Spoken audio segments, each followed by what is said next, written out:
hour, I send my greetings from us here in New York City to my creative brothers and sisters in Dakar. Marking the winter solstice, 1988, from the Uranian mission at CUANDO, New York City. In this season, our parent star swings into alignment with a billion red giant lights at the center of our galaxy. We celebrate this moment in hopes that this line of light may ignite our singular consciousness. With this wish and expectation, the Old Methodist Missionary Training Center at the foot of 2nd Avenue continues its function as a liberated base in New York City for all cosmic adventures. The creative spirits which have blossomed around this fertile community in the past century are now returning fruits from all realms of our Gaian sphere. Buckminster Fuller announced Spaceship Earth 20-some years ago. This integrated reality is reaping promise with some prospects of peace. In a coordinated timing, our physical plane is revealing its more exact definition to us. We announce our readiness to explore some of the primary relationships which can be felt by every sentient being. The actual heart of our vehicle is the young star we call Sol. The third planet from this fusion engine is the home of our special life system based on oxygen, hydrogen, nitrogen, and carbon. This is the only planetary cell in which our particular physical existence finds sustenance. In this preferred atmosphere, we are given the elementary task of nourishing our species. The work is subdivided into the yin and yang of love and problem solving. With the former, we know a security which allows us to undertake the latter. Love also provides the motivation. Thus, we continue to grow in wisdom. A large ignorance has plagued Western European tradition for the past couple of thousand years. We have aspired to a vague concept labeled civilization. One of the first requirements of this level of existence is learning to tell time. All first graders are impressed with the autocracy of the clock. No cultured person tries to create when it is out of season. It is a waste of effort to force a creation outside of its proper moment. 24 hours and 365 days a year are increments with which we are conversing. But a population which is being admitted into a universal society must know that each body within its solar system provides unique rhythms in the flow of the life cycle. What is it that generates these distinct seasonal changes as our planetary metronomes orbit the solar heart? The cosmic tidal patterns have not been pointed out to young minds attempting to find a unifying principle in our existence. Space is filled with energy waves that have intensity and variety beyond our imaginations. This day, December 18th, 1988, our sun joins the massive light source centered at 26 degrees Sagittarius. Our living planet, Gaia, has positioned herself on a lonely edge of the galactic society.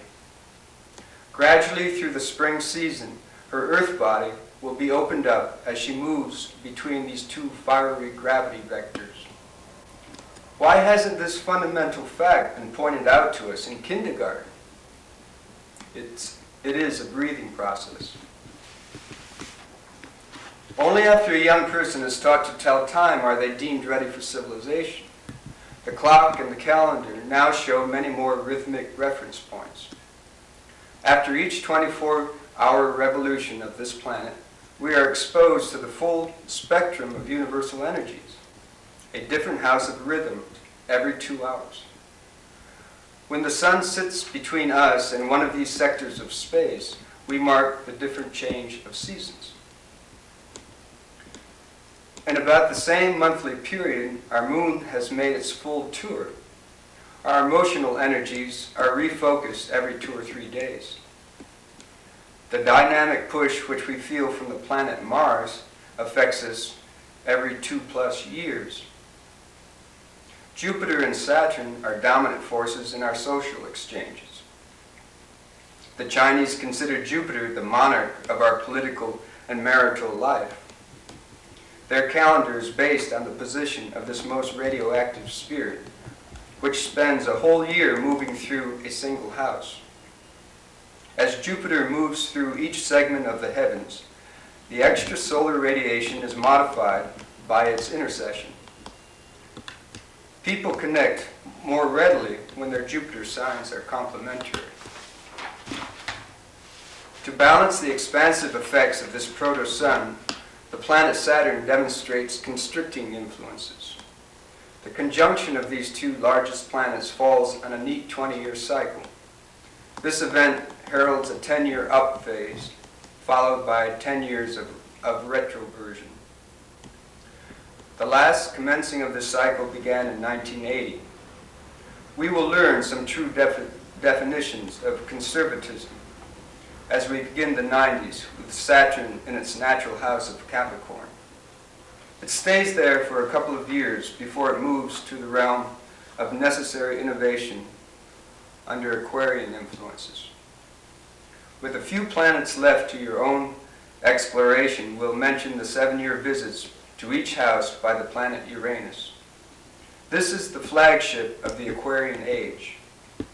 Much is learned about our long-term life curriculum as this timekeeper moves through each of the 12 houses on his 84-year investigation. The fortunate members of our human family who have the flexibility to negotiate the bends of the river can look forward to fresh horizons at each 7-year interval. The landscapes of Uranian influences are made more distinct to the artistic community. We have the open posture, which allows the unexpected inspirations to find some expression. In the Latin culture, this is a sacred role which is honored and given political immunity. Of course, it is always threatening to the established order of church and state, but the tradition of divine inspiration is still respected by that general population.